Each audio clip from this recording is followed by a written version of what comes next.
1919년 3.1운동 직후 중국 상하이에 대한민국의 임시정부를 수립한 후에 한민족운동은 무엇입니까?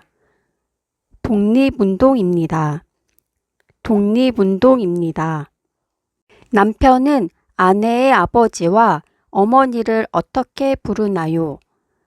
장인어른과 장모님이라고 부릅니다. 장인어른과 장모님이라고 부릅니다. 한국 국적을 받은 후 개명하기를 원할 경우 개명 허가 신청은 어디에 하나요? 주소지 관할 가정법원에서 합니다. 주소지 관할 가정법원에서 합니다. 이민자나 외국인의 권리를 침해당했을 때 권리를 보호해주는 기관은 어떤 것들이 있나요?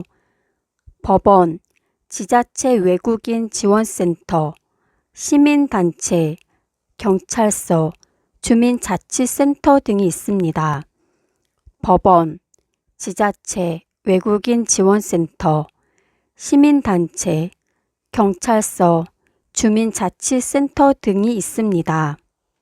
국민의 기본적인 존엄성인 인권보호와 향상을 위한 업무를 수행하는 국가기관은 무엇인가요? 국가인권위원회입니다. 국가인권위원회입니다. 조선시대 다산 정약용이 지은 것으로 지방관을 비롯한 관리의 올바른 마음가짐 및 몸가짐에 대해 기록한 행정지침서는 무엇인가요? 목민심서입니다. 목민심서입니다. 초기 국가시대에 우리 민족의 시조이고 고조선의 창업왕인 단군에 관한 이야기를 서술한 것을 무엇이라고 하나요? 단군신화라고 합니다. 단군신화라고 합니다. 고위공직자 및 대통령 친인척의 범죄 행위를 상시적으로 수사 기소할 수 있는 독립적인 국가기관은 무엇입니까? 고위공직자 범죄수사처입니다. 고위공직자 범죄수사처입니다. 생활 능력이 없는 사람들의 기본적인 생활 수준을 보장해 주기 위해 국가나 지방자치단체가 지원하는 것을 무엇이라고 하나요? 공공부조입니다. 공공부조입니다.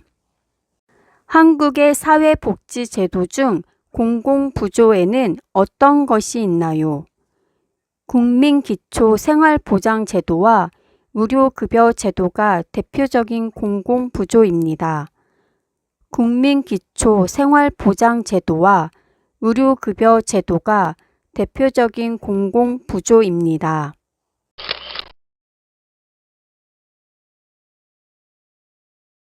1919년 3.1운동 직후 중국 상하이에 대한민국의 임시정부를 수립한 후에 한민족운동은 무엇입니까?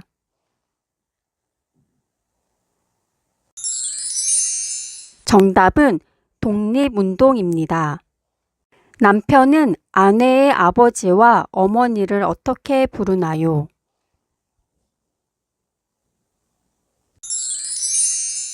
정답은 장인어른과 장모님이라고 부릅니다. 한국 국적을 받은 후 개명하기를 원할 경우 개명 허가 신청은 어디에 하나요?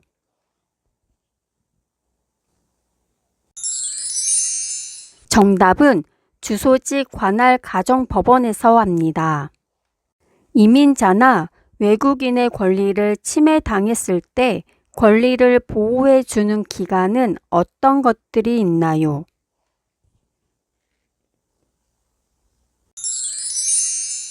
정답은 법원, 지자체 외국인 지원센터, 시민단체, 경찰서, 주민자치센터 등이 있습니다. 국민의 기본적인 존엄성인 인권보호와 향상을 위한 업무를 수행하는 국가기관은 무엇인가요?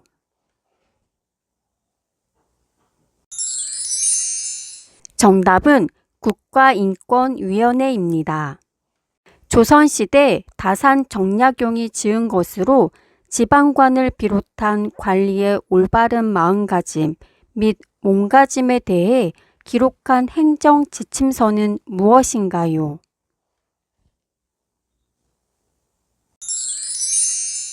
정답은 목민심서입니다. 초기 국가시대에 우리 민족의 시조이고 고조선의 창업왕인 당군에 관한 이야기를 서술한 것을 무엇이라고 하나요?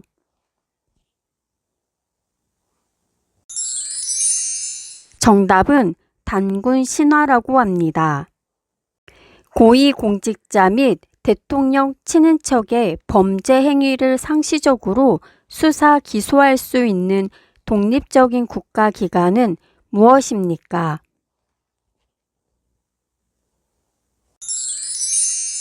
정답은 고위공직자 범죄수사처입니다. 생활 능력이 없는 사람들의 기본적인 생활 수준을 보장해 주기 위해 국가나 지방자치단체가 지원하는 것을 무엇이라고 하나요?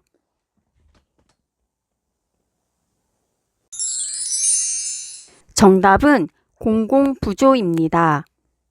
한국의 사회복지제도 중 공공부조에는 어떤 것이 있나요?